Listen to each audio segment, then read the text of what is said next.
Hello Aries! Ang gagamitin natin ngayon ay bato, runes. Para din itong tarot cards. Tatlo yung kukunin natin. Meron din siyang reverse at saka upright. Ito ay dagas. Ang ibig sabihin nito ay clarity, success at saka recognition. At saka may mga bagay pa na clueless ka or hindi pa nare-reveal sa iyo. At saka itong rune na to, walang upright or reverse.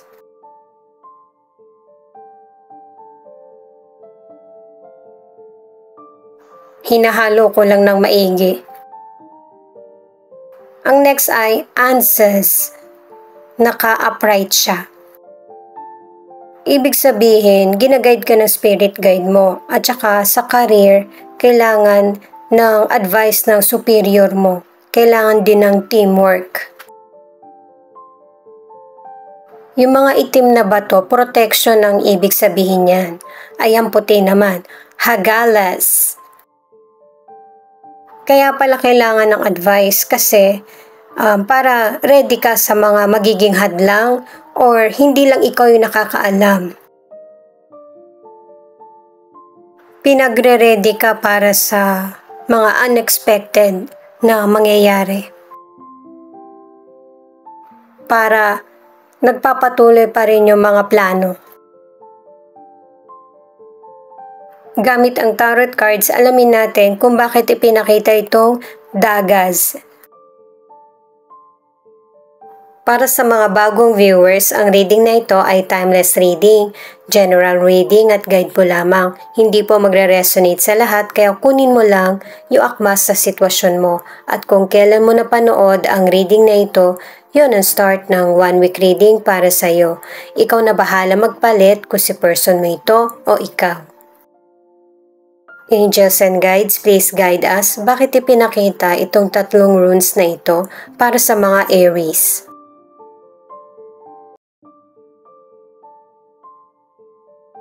Six of Cups, the Moon, at the High Priestess. Sa mga cards na ito, dalawang cards ang nagsasabi na kailangan huwag kang magpakakampante sa sitwasyon. Kasi, katulad ng sinabi ng mga runes, ay may mga sitwasyon na unexpected. Kailangan meron kang pang alternate, yung bang ready ka. At dalawang cards din na nagsasabi na magagamit mo rin yung talas ng pakiramdam mo sa mga decision or plano. Sa career, sinasabi na magaling ka sa trabaho mo. Pero dalawang cards ang nagsasabi na may mga bagay na hindi mo pa alam or natutuklasan sa career mo. Kaya kailangan talaga ng teamwork para magkakaroon ng progress yung career mo. Sa mga nasa relationship, meron kayong problem ng person mo pero pinapaagapan sa'yo para hindi na ito lumaki pa.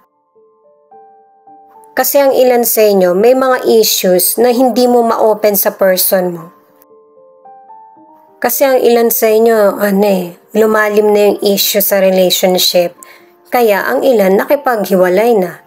Pero ang ilan naman na nasa relationship, hindi naman ibig sabihin maghihiwalay na kayo. Ito yung pagkakaroon ng clarity at saka yung paikipag-ayos at yung mas maintindihan mo pa kung anong klaseng person ang karelasyon mo. Itong answers naman ang hanapin natin. Sa mga single naman, ang ilan sa inyo, hindi mo pa rin makalimutan kung ano yung nangyari sa'yo sa past. Kumbaga, nandun pa rin yung concern mo or pagmamahal. Pero syempre sa ilang single, may darating na potential person na malakas yung charisma niya at saka perfect siya para sa iyo. Kaya nasabi yan kasi pinakita ng cards na ang ilan sa inyo ready ka talaga na makipagrelasyon. Minamanifest ito ng ilang single at ito talaga yung tamang timing na makikilala mo yung person na magugustuhan mo. Ang next card ay Queen of Swords, Two of Cups at Three of Swords. Ang ibig sabihin nito ay kailangan ng clarity sa bawat sitwasyon na nangyayari sa buhay mo. Kung sa love life man yan, sa career mo, or personal na buhay. Gusto mo yung nararamdaman mo o yung ginagawa mo. Pero kailangan kasi ng katotohanan sa kung anong nangyayari sa buhay mo. Mas maigi na mauna mo nang malaman yung katotohanan kaysa sa nag-iisip ka. Tapos huli na yung pag-aksyon. Sa financial naman, ang advice ay humanap ka ng magandang paraan or mahusay na paraan para ma-manage mo ng tama yung financial mo. At saka ang ilan sa inyo sa financial, may ups and downs. Darating din yung panahon na magiging stable din. Kasi nakadalawang cards ka na ma-overcome mo din yung mga financial problems mo. Kasi ang ilan sa inyo, nung nakaraang buwan at saka buwan na ito, mas nagiging magastos. Marami kang kailangan. Para sa mga single, ang advice ng mga cards ay maging friendly ka. Kahit na broken-hearted ka or meron kang pinagdaraanan. Kasi meron kang potential person na makikilala na pareho kayo ng mindset tsaka interest. Sa mga nasa relationship naman, dalawang cards na yung nagsasabi na nasa magandang estado yung relasyon nyo ng person mo. Andun yung respeto at saka yung communication. Pero may mga nasa relationship na nagkakaroon ng problem.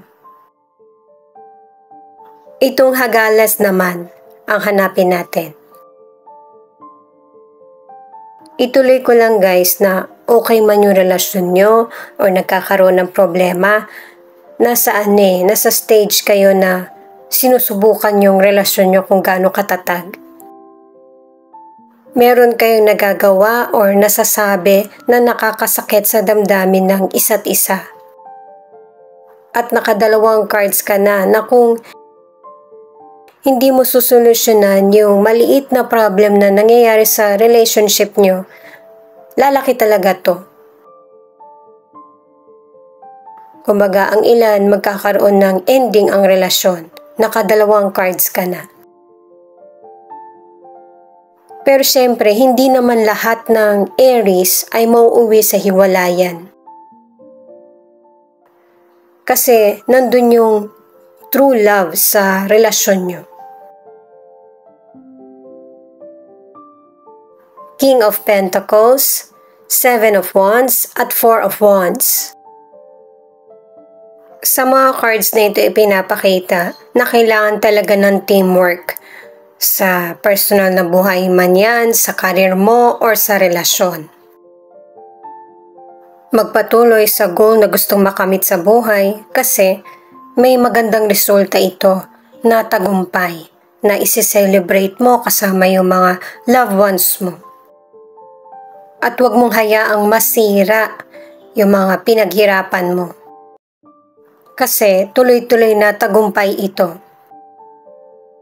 Sa career man, o financial, o kaya relasyon.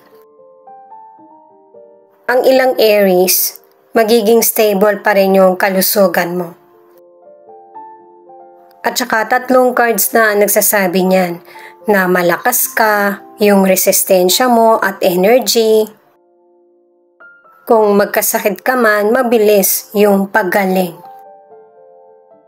At para sa mga nasa relationship, maganda itong mga cards mo kasi ikaw at ang person mo, may tiwala at saka loyal kayo sa isa't isa. At saka pareho kayo ng person mo na pinoprotektahan ang relasyon. Nagkaroon man ng problema sa nakaraan, halimbawa betrayal o nagkaroon ng kulang yung person mo sa oras niya, pero ang ending ikaw pa din, kayo pa rin. Kaya nagtuloy-tuloy na maayos yung relasyon nyo kasi pinoprotektahan mo yung importante sa iyo. Sa mga single, naka-4 na cards ka na ready ka na talaga para sa relationship. Kaya lang merong hadlangin na para ma-meet mo yung potential person. Or maybe, nakilala mo na siya pero dahil sa may hadlang ay hindi pa kayo nagtatagpo. At saka nasa future na cards na tayo. Kaya malapit na yung person na ma-meet mo. Itong 7 of Cups naman, ang advice ng cards, kapag may magandang oportunidad na dumating sa iyo, kailangan mo itong pagdesisyonan at huwag pakawalan yung magandang pagkakataon. At itong The Magician naman, ang sinasabi ay kailangan i-manifest mo kung ano yung mga gusto mo or kailangan sa buhay para ito yung magkakatotoo. Kasi malaki naman yung potential mo at saka maabilidad ka. Kaya matutupad yung gusto mo. Itong Queen of Pentacles naman, nakatatlong cards ka na kailangan ayusin mo yung pagbalanse, lalo na yung pagmamanage ng financial na meron ka. Kahit na nasabi ng cards na magtutuloy-tuloy yung financial na meron ka. Kasi guys, nakadalawang cards ka na para sa financial success. Siya nga pala guys, marami po salamat sa mga nag-like, share, comment, and subscribe. At pati na rin po sa mga nakikinig at nanonood. San man panig kayo ng mundo, ingat po kayo palagi. Ito naman ang angel number mo.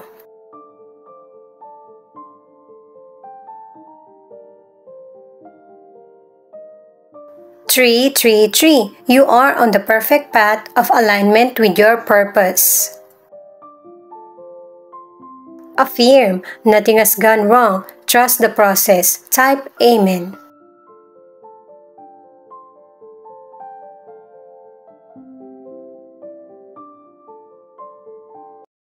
Four, 4. You're about to overcome something that you have been dealing with. All that was lost will be restored. Your mind and heart will soon be at peace again. Type 444 to affirm.